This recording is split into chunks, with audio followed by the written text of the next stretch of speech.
Hello po mga kababayan, kumusta po kayo? So ngayon po may bago po tayong pag-uusapan na patungkol po dito no sa speakership nga ni Martin Romualdez sa pagdating dito sa 20th Congress. Mga kababayan, meron kasing ugong-ugong at usap-usapan ngayon na may possibility daw na papalitan si House Speaker Martin Romualdez ni Albi Benitez. So sa mga hindi po nakakakilala mga kababayan kay Albi Benitez, si Albi Benitez po ay isang bilyonaryo at siya din po ang may-ari ng Bingo Plus. Yung mga nilalaro ninyo online, yung nasa SM, yung mga nasa SM nakalagay, si Albi Benitez po ng Iloilo or Congressman Albi Benitez po ang may-ari niyan. Isang bilyonaryo, mayaman, hindi na kailangan mangurakot. No, hindi katulad ng iba dyan, nagkaroon ng bilyon. Bakit? Hindi natin alam. So ito po mga kababayan, Benitez Romualdez among names floated for House Speakership. So ito po galing sa Panay News mga kababayan. So basahin ko lang po dito. Ito po, Bacolod City, 2 names are currently being floated in the House of Representatives for the speakership. Outgoing Bacolod City Mayor and Congressman-elect Alfredo Abelardo Albi Benitez and incumbent House Speaker Martin Romualdez of Leytes First District. This was confirmed by Abang Lingkod Party List Representative Stephen Paduano, a known ally of Benitez. These 2 names are now being discussed in Congress, Paduano said. However, he clarified that he cannot speak on behalf of Benitez regarding any intention to pursue the speakership. I cannot confirm if Mayor Albi will seek the speakership. So ngayon mga kababayan, ito pa, as long as for Romualdez, Paduano confirmed that the current House Speaker is indeed seeking another term. So he will definitely run again for a speakership, but Paduano added. So when asked in the middle interview whom he would support for the speakership if he were still a member of the incoming 20th Congress. Paduano said he would choose Romualdez to ensure continuity of policies and programs in the legislature. Under Romualdez leadership, the House of Representatives reportedly outperformed the Senate in public satisfaction ratings, gathering 55.77% compare to the Senate 43%. So ngayon mga kababayan, sa akin lang, alam nyo ba, bigyan ko kayo ng kaalaman. No? Kanina po, habang nanonood ako sa mga world leaders, no? Pag sinabi nating world leaders, ito po yung mga presidente, mga prime minister, mga hari, mga prinsipe, mga reyna. Nagtataka ako mga kababayan at nagulat po talaga ako. Pagdating po sa bandang Africa, mayroong isang bansa na ang presidente nila isang security guard. Dating security guard naging presidente. So hindi ko naman po minaliit na porket security guard ay hindi na siya pwede maging president. Pero ito pa ang nakakatuwa mga kababayan. Alam niyo ba sa Italy, ang prime minister nila ay isang katulong? Italy, Prime Minister ay nani. Isang katulong or isang nagbabantay ng bata ang kanilang Prime Minister.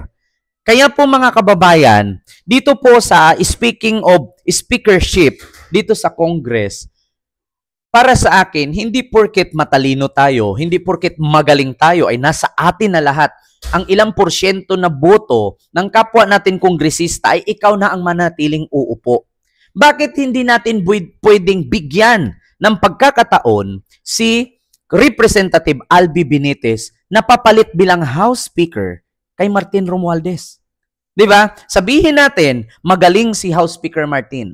Alam na niya ang mga gagawin. Alam na niya ang mga dapat sundin at mga alituntunin sa pagbigay bilang leader or House Speaker ng Congress.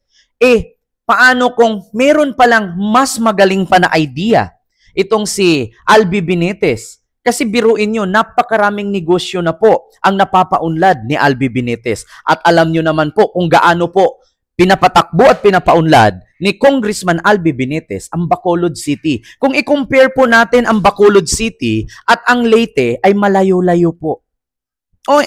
Hindi po ako naninira, nagsabi lang po ako ng totoo. Kung magaling si House Speaker Martin Romualdez pagdating sa pamumuno niya bilang House Speaker, bakit hindi natin bigyang tsansa si Albi Benitez? At kita nyo naman po kung ilan pong mga negosyo ang kanyang pinapaunlad at pinapalago. Yeah, ikita nyo naman, billionaire yan. Hindi sa pamamagitan ng pagnanakaw, hindi din po sa pamamagitan ng pangungurakot sa kaban ng bayan. Wala pong issue si Albi Benitez na bilyon-bilyon ang kinukurakot sa customs. Di ba? Mga kababayan. Wala din pong issue si Albi Benitez na sinabi ni Vice President Sara Duterte na, alam nyo ba, ang may hawak lang ng pondo sa ating bansa ay 2 tao lang, si Saldico at si Martin Romualdez. Kita nyo naman, sabi ni Sara yan, hindi nanggaling sa akin.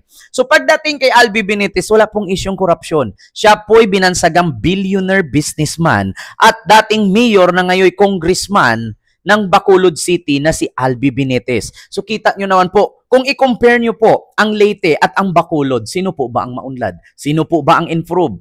So bakit hindi natin bigyang pagkakataon o bigyang chance si Albi Benitez bilang papalit na House Speaker kay Martin Romualdez? Ako po bilang isang mamamayang Pilipino, ako po ay bilang isang butante, di ba? So may karapatan din po akong mamili. Hindi man tayo parehong utak, hindi din po tayo parehong pang-iisip, pero para sa akin, bakit hindi natin subukan?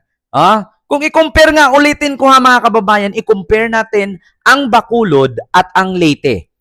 Kung ang Bacolod napapaunlad, kung ang Leyte ay napapaunlad, hindi ko sure. Pwede nyo naman pong silipin. Kaibahan ng public market ng Leyte at kaibahan ng public market ng Bacolod. Di ba? I-compare natin yan. Aanhin mo kung magaling ka pagdating sa leadership. Kung ang mismong nasasakupan mo at mga constituent mo ay may masasabi pa rin. Bagkus kay Albi Benitez, tanungin natin yung mga constituent niya sa Bacolod kung meron bang something fishy, korupsyon, pagnanakaw o pangungurakot na record ang kanilang dating mayor na ngayon ay congressman, Albi Benitez. Bakit hindi natin pwedeng subukan? 'Di ba? Kasi pagkakaalam ko si Albi Benitez, wala akong nababalitaan. Maliban doon sa na-link siya kay Ivana Alawi. Maliban sa pagka-link niya kay Ivana Alawi, natural lang naman yun kung malink ka kasi nga, si Digo nga, kung nakita nyo, may common law wife na, may legal wife na, may jowa pa. Di ba? Kay Albi Benitez, chismis lang naman yun. Hindi naman natin kayang papatunayan. Kay Digong talaga matindi. Kay Digong nga, 3 na. May asawa na, may legal wife na, may common law wife na, may jowa pang nurse. Ngayon, nagkakarambol-rambol nga si Banatbay at si Maharlika dahil sa pagtatanggol nila kay Altipores. Di ba? So yun mga kababayan, yun yung sinasabi ko na bakit hindi natin bigyan ng tsansa na maging House Speaker si Albi Benitez. Kasi usaping pera, bilyonaryo na to. Pag usaping pagpapaunlad sa distrito, maunlad po ang distrito ng Bacolod. Bakit hindi natin subukang silipin ang distrito ni Martin? Di ba? So yun lang mga kababayan, yung aking reaksyon. Bigyan natin tsansa yung ating bagong iuupo na House Speaker, Albi Benitez. So yun lang. Maraming salamat and see you next vlog. God bless. Thank you.